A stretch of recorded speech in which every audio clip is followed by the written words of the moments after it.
एक तो इस बार महावीर जयंती को लेकर कंफ्यूजन बना हुआ है। कुछ राज्यों में 31 को नहीं बल्कि आज 30 मार्च को ही महावीर जयंती की सरकारी अवकाश छुट्टी रखी जाएगी। यूपी मेरठ में भी जैन समाज के विभिन्न संगठनों ने प्रधानमंत्री और यूपी के सीएम मुख्यमंत्री को ज्ञापन सौंपा। उन्होंने मांग की है कि इस बार महावीर जयंती 30 मार्च को घोषित की जाए। मध्य प्रदेश में भी आज सरकारी दफ्तर वगैरह नहीं खुलेंगे। मुख्यमंत्री मोहन यादव सरकार ने ऐलान कर दिया। एमपी में भी इस बात को लेकर कंफ्यूजन था कि महावीर जयंती का अवकाश यानी छुट्टी कब रहेगी, आज या कल 30 या 31 मार्च को। तो अब ये फैसला कलेक्टरों पर छोड़ दिया है। वैसे तो मध्य प्रदेश में सार्वजनिक तौर पर आज अवकाश रहेगा, लेकिन जिला कलेक्टर चाहे तो अपने हिसाब से फैसला ले सकते हैं। भोपाल, जबलपुर, ग्वालियर समेत कई जिलों में तो आज ही सार्वजनिक अवकाश रहेगा। और महावीर जयंती मनाई जाती है जैन धर्म के 24वें और अंतिम तीर्थकर भगवान महावीर के जन्म दिवस के रूप में, जो कि हर साल हिंदी तिथि के हिसाब से चैत्र शुक्ल त्रयोदशी तिथि को आती है। तो इस बार क्या की 13 तिथि को लेकर कंफ्यूजन बना हुआ है। तो साल 2026 में कई राज्यों में कल 31 मार्च को मनाई जाएगी, है ना। तो महावीर जयंती की आप सभी को ढेर सारी हार्दिक शुभकामनाएं। कभी भी मनाओ, चाहे आज या कल। फिलहाल आगे बढ़ते खबरों में सबसे पहले आज के कुछ और बड़े इवेंट देख लेते हैं। देखिए, चारधाम यात्रा के लिए भी आज 30 मार्च से उत्तराखंड हरिद्वार में बनेंगे ग्रीन कार्ड। परिवहन मंत्री प्रदीप बत्रा करेंगे इसका शुभारंभ। और वहीं नक्सल मुक्त भारत को लेकर आज लोकसभा में चर्चा होगी। 30 मार्च को संसद के सदन में इस मुद्दे पर अहम बहस होगी। वैसे हमारे देश में अधिकतर राज्यों में अब नक्सलवाद खात्मे के कगार पर आ चुका है। पिछले 10 साल में 10,000 से ज्यादा माओवादियों यानी नक्सलियों ने आत्मसमर्पण किया। अब सरकार अर्बन नक्सल पर भी नकेल कसेगी। ये नक्सलवाद को लेकर सरकार की कार्रवाई के कुछ डेटा भी आप देख सकते हैं। अभी तक रिपोर्ट्स के मुताबिक नक्सलवाद पर आखिरी प्रहार करने के लिए 50,000 जवान देश में इस अभियान पर लगे हैं। देश के कुछ राज्यों में करीब 150 नक्सली अभी भी छिपे हुए हैं। वहीं प्रधानमंत्री नरेंद्र मोदी आज 30 मार्च को संवाद करेंगे, बातचीत करेंगे। नमो ऐप के माध्यम से असम की जनता को संबोधित करेंगे आगामी विधानसभा चुनाव को लेकर। और उत्तर प्रदेश में आज से खुलेंगे गेहूं क्रय केंद्र। अंतिम चरण में पहुंची तैयारियां। आज से ही एमएसपी पर गेहूं की खरीद शुरू होने जा रही है। यूपी के अधिकतर जिलों में शुरुआत हो जाएगी आज से। इस बार गेहूं का एमएसपी 2585 रूपए प्रति क्विंटल के हिसाब से तय किया गया है। पूरे यूपी में लगभग 3574 क्रय केंद्र भी स्थापित किए गए हैं। गेहूं की खरीद यूपी में आज से शुरू होकर ये 15 जून तक चलेगी। और मौसम विभाग का भी कहना है कि आज 30 मार्च को भी अगले 12 घंटों के दौरान देश भर के 17 राज्यों में बारिश और आंधी का अलर्ट है। 80 किलोमीटर प्रति घंटा की रफ्तार से तेज हवाएं भी चलेगी। आगे मैं आपको बताऊंगा और भी पूरे मौसम समाचार विस्तार से। फिलहाल आगे बढ़ते खबरों में देखिए आप अगली बड़ी खबर। ईरान जंग के बीच सरकार ने एक बड़ा फैसला लिया है। राशन वाला केरोसिन अब पेट्रोल पंप पर भी मिलेगा। जी हाँ, मिट्टी का तेल केरोसिन अब आपको पेट्रोल पंपों पर भी मिलेगा। देश में चल रहे एलपीजी गैस और कच्चे तेल क्राइसिस के बीच केंद्र सरकार ने ये बड़ा फैसला लिया है। फिलहाल ये सुविधा 2 पेट्रोल पंपों पर मिलेगी। तेल कंपनियां अधिकतम 5000 लीटर केरोसिन तेल रख सकेंगे। यानी जो केरोसिन उचित मूल्य की राशन की दुकानों पर मिलता है, तो उनके साथ साथ अब पेट्रोल पंपों पर भी मिल पाएगा। हर जिले में राज्य सरकार या केंद्र शासित प्रदेश अधिकतम 2 पेट्रोल पंप चुनेंगे जहां ये सुविधा दी जाएगी। चलिए अगली खबर देखिए। वित्त मंत्रालय ने माना कि आखिर इकोनॉमी की रफ्तार धीमी हुई। युद्ध के हालातों के बीच हमारे देश में महंगे तेल, लॉजिस्टिक्स और सप्लाई चेन बिगड़ने का असर दिखने लगा है। इस वजह से हमारे देश में और महंगाई बढ़ने के संकेत भी दिख रहे हैं। वित्त मंत्रालय की तरफ से इस महीने मार्च 2026 की मंथली इकोनॉमिक रिव्यू रिपोर्ट जारी की गई और इसमें ये डेटा बताए गए। ईरान इजराइल जंग को लेकर भी कुछ बड़े अपडेट देखिए दोस्तों। युद्ध को चालू हुए अब 30 दिन पूरे हो चुके हैं, यानी 1 महीना कंप्लीट हो गया और दिनों दिन जंग के हालात और बढ़ते जा रहे हैं, रुकने की बजाय। देखिए आप, बीती देर रात भी ईरान ने इजराइल के एक बड़े केमिकल प्लांट पर हमला किया और इस हमले के बाद यहाँ की सरकार ने जहरीले रिसाव की चेतावनी दी। लोगों को कहा कि घर में ही रहें, खिड़कियां बंद रखें। इजराइल और अमेरिका के हमलों के जवाब में अब ईरान ने ये दक्षिणी इजराइल में एक केमिकल प्लांट पर मिसाइल हमला किया, जिससे इस प्लांट में भी भीषण आग लग गई और आसपास के इलाके में जहरीली गैस के रिसाव का खतरा भी बढ़ गया है। और इस बीच देखिए बड़ी खबर। ईरान जंग के बीच अब अपने ही देश में गिरे अमेरिकी राष्ट्रपति डोनाल्ड ट्रंप, उनकी नीतियों के खिलाफ अमेरिका में बड़े विरोध प्रदर्शन शुरू हो चुके हैं। लाखों लोग इन विरोध में शामिल हुए हैं। यूएस अमेरिका में नो किंग्स अभियान के तहत ये प्रदर्शन किया गया। डोनाल्ड ट्रंप की नीतियों और महंगाई और ईरान युद्ध के खिलाफ सड़कों पर उतरे लाखों लोग। ये तस्वीरें आप देख सकते हैं। अमेरिका में तकरीबन 80 लाख से भी ज्यादा लोगों ने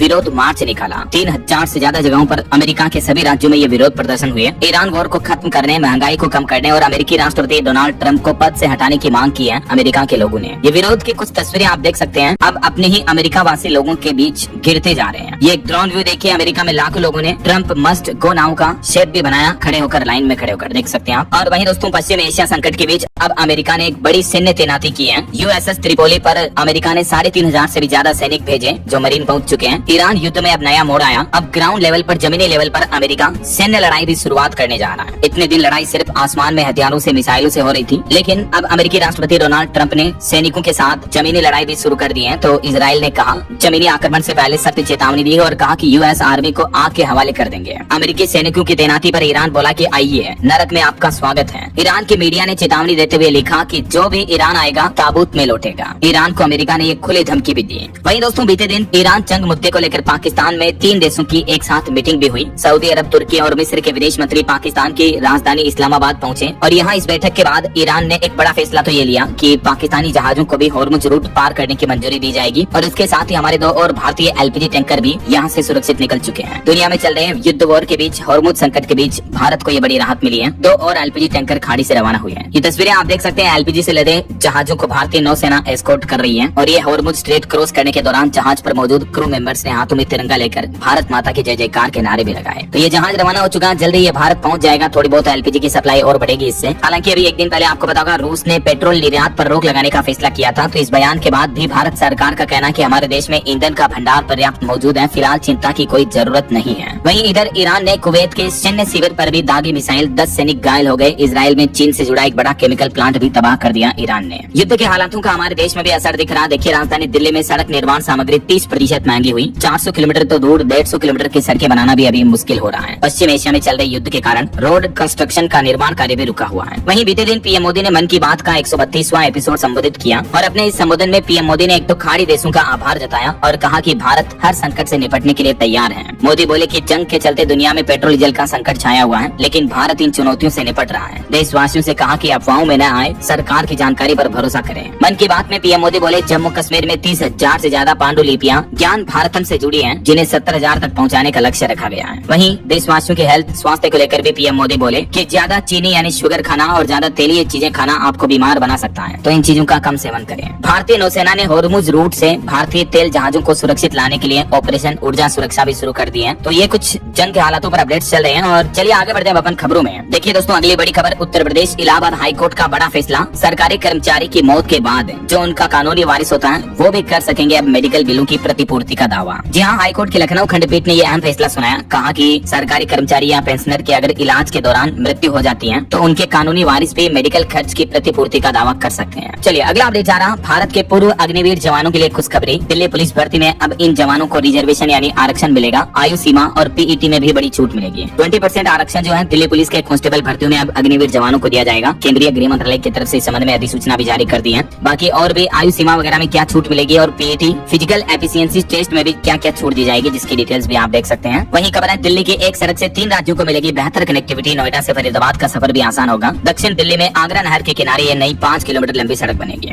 और दिल्ली मेट्रो को लेकर भी नया नियम लागू हो चुका है। मेट्रो को गंदा करने पर अब आपके ऊपर 10,000 रूपए तक का फाइन लग सकता है। महिला कोच में अगर प्रवेश कर जाते हो तो 3 महीने तक की जेल की सजा भी होगी। केंद्र सरकार ने मेट्रो संचालन रखरखाव अधिनियम 2002 में यह बदलाव किया। इसके तहत गंदगी फैलाने पर 10,000 रूपए का जुर्माना, नशे में हंगामा करने पर 2500 रूपए और कोई पुरुष महिला कोच में प्रवेश कर जाता है तो 5,000 रूपए तक का जुर्माना और 3 महीने की जेल भी हो सकती है। वहीं रेलवे मंत्री अश्विनी वैष्णव भी बोले कि रेलवे में अब शराब और धूम्रपान जैसे विज्ञापनों पर रोक रहेगी। रेल मंत्री ने कहा कि कानून का पालन करना जरूरी होगा। इस तरह के कोई भी आपत्तिजनक विज्ञापन जैसे शराब, तंबाकू, धूम्रपान से जुड़े एडवर्टाइजमेंट अब रेलवे में प्रदर्शित करना प्रतिबंधित रहेगा। चलिए बैंक हॉलीडे पर खबर आ रही दोस्तों, अगले महीने अप्रैल में 14 दिन बैंकों में कामकाज नहीं होगा, क्योंकि अप्रैल में 4 तो संडे आएंगे, रविवार आएंगे, 2 शनिवार, सेकंड, फोर्थ सैटरडे की छुट्टी रहती है। इसके अलावा भी अलग अलग जगहों पर 8 दिन बैंक बंद रहेंगे। ये देख सकते हैं आप अप्रैल 2026 महीने की पूरी बैंक हॉलीडे की लिस्ट भी, किस किस तारीख को किस राज्य में किस वजह से बैंकों की छुट्टी रहेगी। चलिए पॉलिटिक्स से खबर देखिए, पश्चिम बंगाल चुनाव के लिए कांग्रेस की पहली लिस्ट जारी हुई, जिसमें 284 नाम सामने आए। लोकसभा चुनाव हारे अधीर रंजन को बहरामपुर से टिकट मिला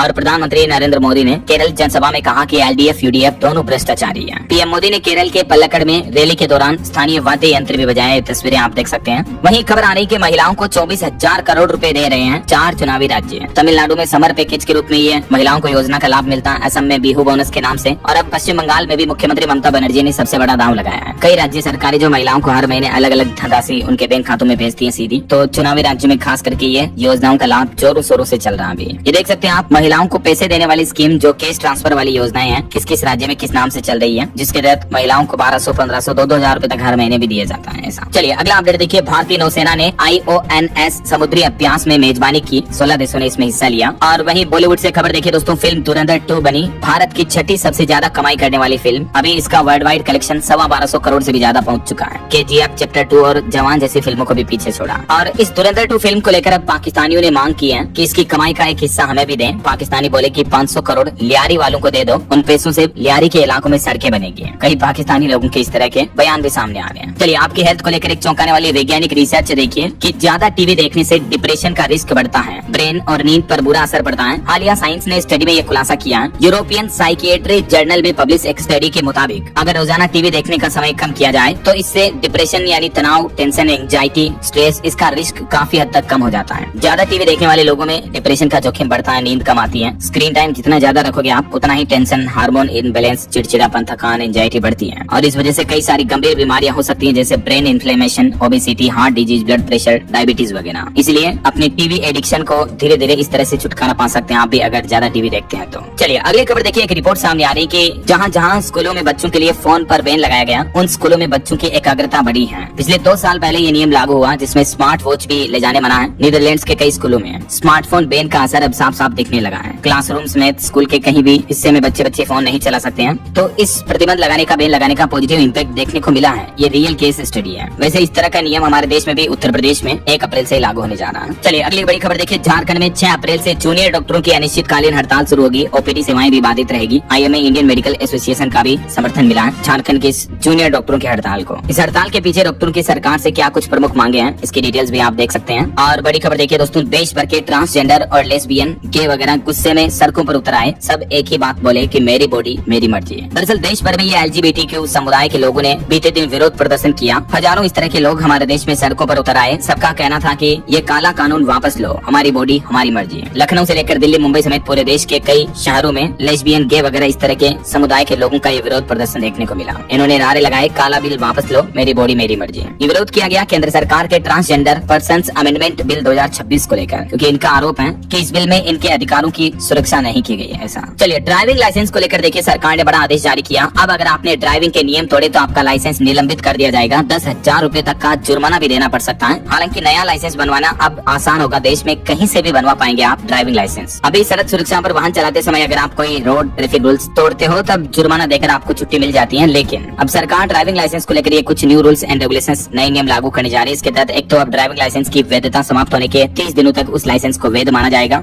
और देश भर में कहीं आप दूसरे राज्य में भी रहते हैं तो कहीं से भी आप अपना ड्राइविंग लाइसेंस वगैरह बनवा पाएंगे, है ना। और भी नियमों की विस्तृत जानकारी आप देख सकते हैं। बहरहाल अभी तो अपन कुछ और महत्वपूर्ण और काम की खबरें देखेंगे दोस्तों, लेकिन फिलहाल वक्त तो चला है आज के ताजा मौसम समाचार जानने के रेट में। तो देखिए दोस्तों, बीते दिन भी कई राज्यों में बारिश बर्फबारी देखने को मिली। हिमाचल के लाहौल स्पीति, जम्मू कश्मीर के ऊंचाई वाले इलाकों में बर्फबारी हुई, तो वहीं इधर मैदानी राज्यों में मध्य प्रदेश, राजस्थान में आंधी बारिश का भी अलर्ट है। चंडीगढ़ में भी हल्की बारिश हुई। मौसम विभाग का कहना है कि राजस्थान में आज भी बारिश और ओले गिरने की चेतावनी। बीकानेर में आंधी चली। आज 30 मार्च को पूरे राजस्थान में बारिश का अलर्ट है। कुछ जिलों में तो ऑरेंज चेतावनी है, जैसे नागौर, सीकर, झुंझुनू वगैरह में। और कल 31 मार्च को भी लगभग आधे राजस्थान में, उत्तरी और पूर्वी राजस्थान के हिस्सों में बारिश का येलो अलर्ट जारी कर रखा मौसम विभाग ने। मध्य प्रदेश में भी अब आज से 4 दिन आंधी बारिश का दौर जारी रहेगा। 30-31 मार्च को आधे हिस्से में अलर्ट है। MP के ग्वालियर और चंबल वगैरह में तो ओले भी गिरेंगे। ये देख सकते हैं आप 30 मार्च को मौसम विभाग द्वारा जारी बारिश का मानसून मैप भी। आधे मध्य प्रदेश में बारिश की चेतावनी इन जिलों में। और कल 31 मार्च को भी कुछ इस तरह का ही मौसम बना रहेगा, जो कि 1 अप्रैल तक मध्य प्रदेश में तो बारिश का सिलसिला जारी रहेगा। इधर बिहार के भी 12 जिलों में आंधी और बारिश का येलो अलर्ट जारी हुआ। पटना, गया जी समेत पश्चिमी इलाकों में मौसम सामान्य रहेगा। अररिया में सबसे ज्यादा 50 mm तक बारिश देखने को मिली। बिहार में ज्यादातर पूर्वी और दक्षिणी बिहार के जिलों में बारिश देखने को मिलेगी। वहीं देखिए हरियाणा के भी 2 जिलों में ओले गिरे। 6 जिलों में ऑरेंज और 16 जिलों में येलो अलर्ट है बारिश का। 40 से 60 किलोमीटर प्रति घंटा की रफ्तार से तेज हवाएं भी चलेगी। बारिश और ओलों का डबल अटैक देखने को मिल रहा है हरियाणा में तो अभी। और उत्तर प्रदेश के भी 50 जिलों में आज गरज चमक के साथ बारिश हुई। अगले 3 दिन तक के लिए मौसम विभाग ने बारिश का अलर्ट जारी किया है यूपी के इन जिलों में। अगले 24 घंटों के दौरान बारिश का सिलसिला और तेज होगा। अच्छा, बाकी पहाड़ी राज्यों की बात करें तो देखिए आप, उत्तराखंड के 5 जिलों में बारिश की चेतावनी। कई पहाड़ी इलाकों में बर्फबारी की भी संभावना रहेगी अगले 24 घंटे। बाकी और भी दोस्तों, आज और कल 30-31 मार्च को भारत के ज्यादातर मैदानी इलाकों वाले राज्यों में भी हल्की बारिश की संभावना है। दक्षिण भारत के कुछ राज्यों में बिजली गिरने की भी चेतावनी है। ये मौसम विभाग द्वारा जारी मानचित्र में भी आप देख सकते हैं। वैसे आप कौन से राज्य में, कौन से जिले में रहते हैं दोस्तों, कमेंट करके बताइए मुझे, ताकि मैं आपके राज्य और जिले के समाचार भी आपके मोबाइल तक पहुंचा दूंगा। और आपके राज्य में, अभी आपके जिले में यहाँ मौसम का हाल क्या चल रहा है, कमेंट में बताएगा जरूर। चलिए आगे बढ़ते हैं खबरों में। कुछ मार्केट अपडेट्स पर नजर डाल लेते हैं। देखिए आप, बीते सप्ताह भारत की टॉप 10 कंपनियों में से 7 की वैल्यू लगभग 2.25 लाख करोड़ रुपए घटी है। रिलायंस टॉप लूजर रही, वैल्यू 89,000 करोड़ कम हुई। HDFC बैंक का मार्केट कैप भी घटा, क्योंकि आपको पता होगा जंग के हालातों की वजह से भारतीय स्टॉक मार्केट में लगातार बड़ी गिरावट देखने को मिल रही है। विदेशी निवेशकों का भी शेयर बाजार से विश्वास अब हटता जा रहा। 1 लाख करोड़ से ज्यादा के शेयर बेचे, अब DII ने संभाला मोर्चा। वहीं खबर है NSE यानी नेशनल स्टॉक एक्सचेंज पर 13 अप्रैल से कच्चे तेल की, क्रूड ऑयल की ट्रेडिंग भी शुरू हो जाएगी।